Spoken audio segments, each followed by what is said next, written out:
into Japanese. I sent it to him, and he responded and said, "Oh, sure, you want to PayPal me 3,000 yen, and I'll send you a PDF." And that's how I got it. But that took quite a long time. I kind of crunched 3 years into like 20 seconds right then. But that took me about like 3 or so years, maybe more. But anyway, then there's a whole other thing. Like, what are all these, like, you have these indications. Like, you have some instructions. You need to know what that is. Like, how are you supposed to know what that is? Then you have even just a title. What does the title mean? Well, Hato Oto, I had to get some translating friends, and basically what I ended up doing was, well, I don't know really people. I had one friend translate emails for me, but I don't want to ask too much people, so I just went and got on Reddit /r/translate and said, hey, can you translate some of this stuff? What does this mean? In what context? Or what does this word mean in whatever context it's meant for? And hato means pigeon or dove, and the hyphen. And oto means sound or noise or voice, because words have different meanings. But together you have dove sound, pigeon sound, but dove, pigeon, these things are also symbols for other things. Like it's also the symbol for peace or harmony or that kind of thing. Which is actually pretty relevant because, I forgot my slide. Okay. Because that piece, Hato Oto, is actually part of an album by Momoko Kamiya from years ago. The album name was Pieces of Peace. So Hato Oto, peace sound on an album of Pieces of Peace. It completely changes how I went in thinking about the music. Knowing that it was hyper-Western music written by a Japanese person makes the piece so much more cooler. Anyway, this type of research is extremely important. Oh, hey, here's another question for you guys. What do you think this is? Who do you think wrote this, basically? What do you think it is? You got it. Kakawabe. A lot of music. It is a lot of music. It's on a me. Who wrote it? Nobody have any idea what this is? Who said that? Who said Bob? If I had free stuff to throw at you, I would throw free stuff at you, but I don't. That's awesome. This is Bob. This is actually a manuscript. It's an Magdalena box. Manuscript or transcription of Bach Cello Suite No. 5 Prelude. So where do you see Bach all the time? When you have to play Bach, you see it on coda. You see it's pretty often there's some kind of Bach thing on coda, a piece, or there's if you want to play or submit something to a competition, they almost always want a Bach piece on it. Almost always. So what are you supposed to do? You have to get into multiple levels. You have to know as much as you can about where the music's from, what time period is it from, what kind of stuff, how would those people have played that music back then? Or even if that's possible, what would you do in the year 2016 to kind of make a hybrid of that so it's appropriate? You have to be thinking about all these things because it goes into making, you can do all the fake bravado and emotion stuff that you want, which you see all the time. Like, I mean, if you're a WGI fan or anything like that, if you watch, I love WGI, I love the marching activity. I've done it a bunch, but like it kills me sometimes because this sappy emotion that is just like everything is just way over the top. It goes into performing, I guess, because you have to like project and things like that. But anyway, you can't get away with that in this kind of music. And people who are really into fine arts really want to see someone make very intelligent decisions to decipher this and make sense out of it. So, in talking about deciphering that, I played this piece. A lot of people play this. It's Prelude to Cello Suite 5. I know it's blurry, sorry, but it's like what, 350 years old, something like that. 350, I don't know. Yeah, I need research. Okay, so there it is. That's piece of piece from this what Hato Oto was from. Anyway, so this is my attempt at analyzing something. I did it for a class. It's for an analysis class.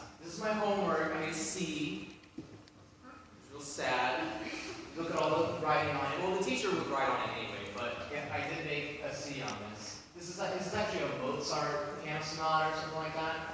But I tried to get in there, and I know, like, if you're in high school, you don't necessarily know, or you might not necessarily have so much theoretical knowledge that you can do this.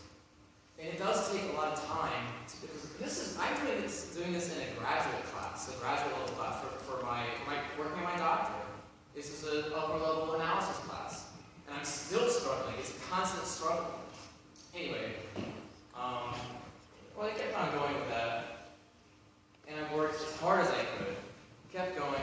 Here's another assignment. This is another one. I made an A-. Pretty awesome. But I spent so many untold hours on these assignments because I really wanted to get this right. Like, what is going on here? This form of analysis is supposed to be taking apart music into its macro and micro components. So what you're seeing is, like, you have a G and a B natural on top, and those are just like the one that goes, and it goes with these neighbor tones and these unfoldings that are occurring. And then this is what all this stuff looks like in the moon language. It looks really cool.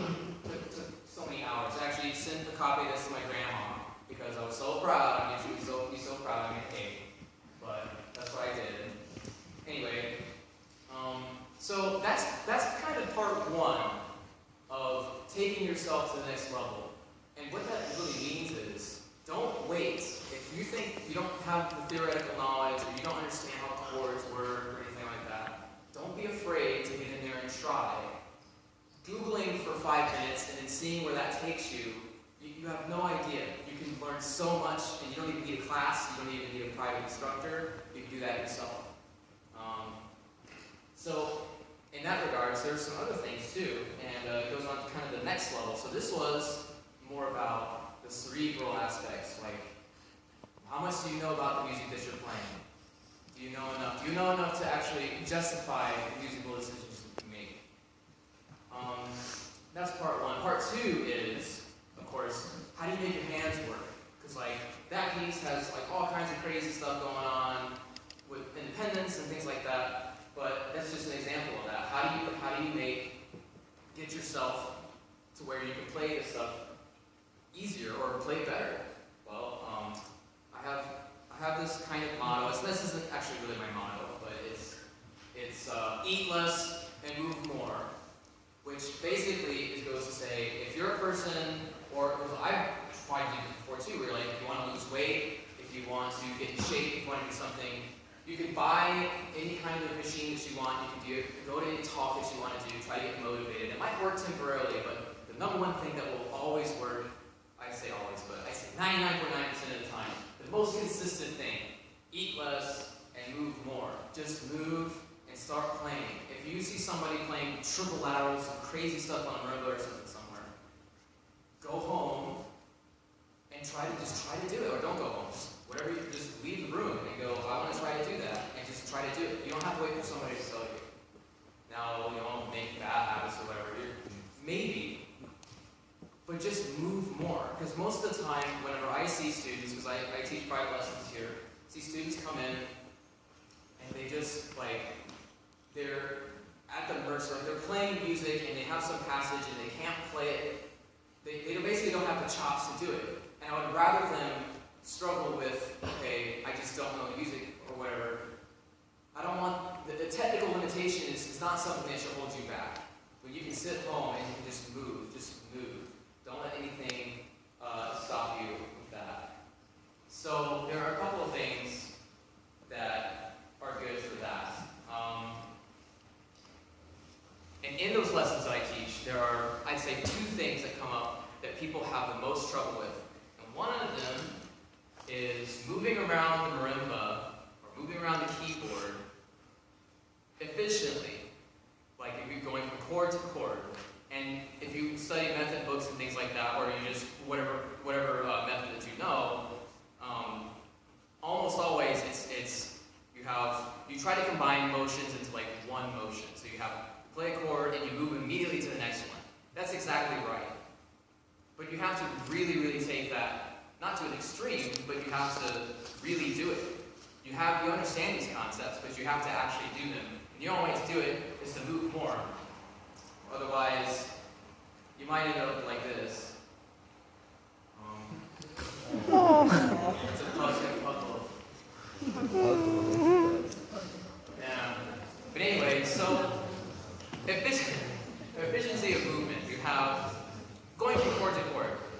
the circle of fourths exercise, it's very, very easy. You have root position chords like C, E, G, C.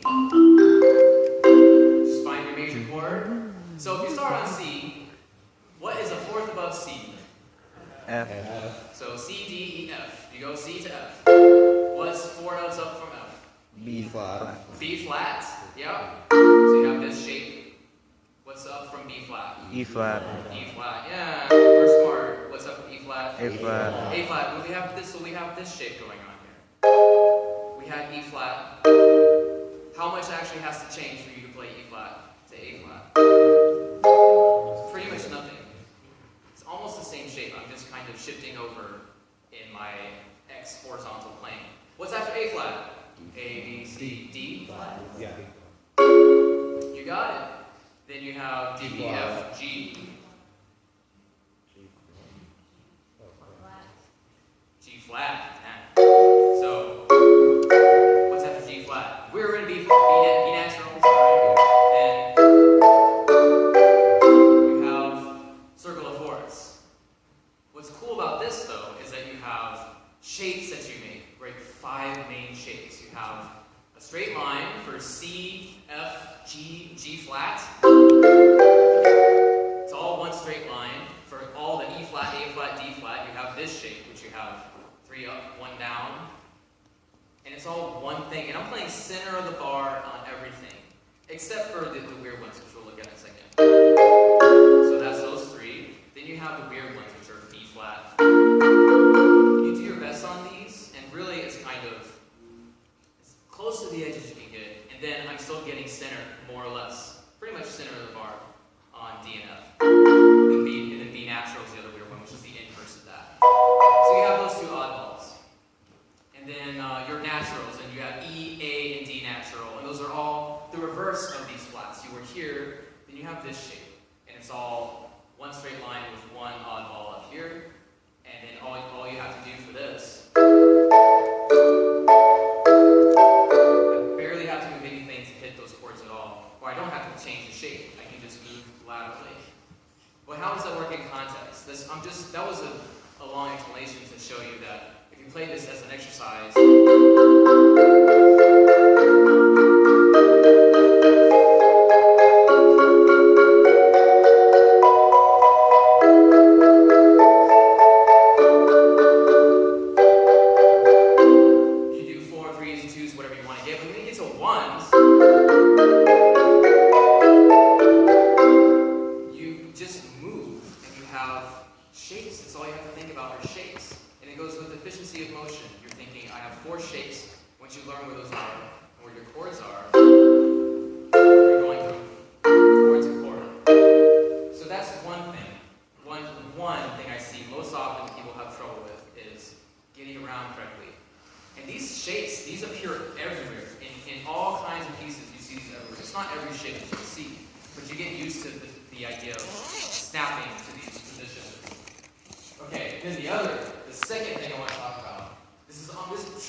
Me.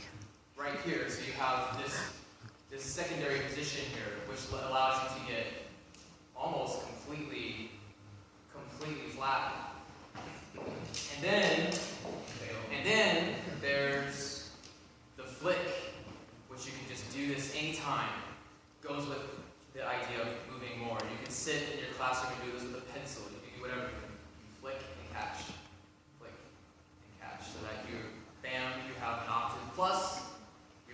second. After the plus, you just sit and do this with both hands. You can get this better anywhere, at any time. But you'd be surprised.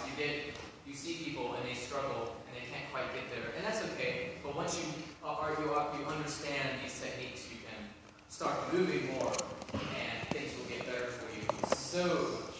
So now, the second problem that you see all the time when you go into different kinds of music that's not marching band, that is the best photo I've seen. Is that you? Appreciate very, very Is that you? just keep performing. It's awesome. It's awesome. But when you get outside of the marching drum, because I spent a whole long period of my life in the marching world. You drum corps, there's some indoor stuff.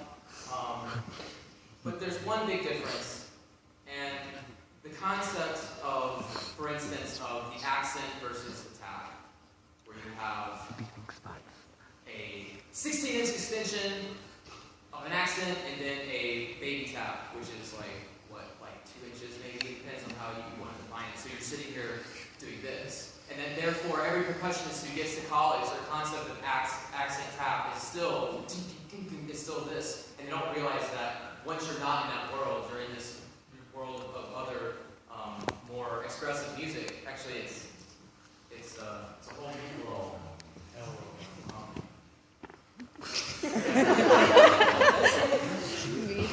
It's a whole new world. You have this giant spectrum of what an accent has to be. And it's totally dependent on the context of the music that you're playing. You see accent. If you're playing some sensitive piece and you're still stuck in this idea of playing a 12-inch accent versus a tap, you're gonna get it's not gonna work. You're gonna get yelled at by whoever's in charge or something. But what's worse is that it's not gonna work for the concept of the instrument.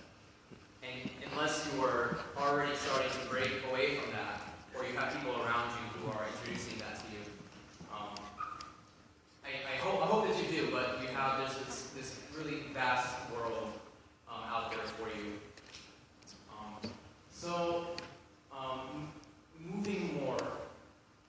I probably learned most of my technical ability at home.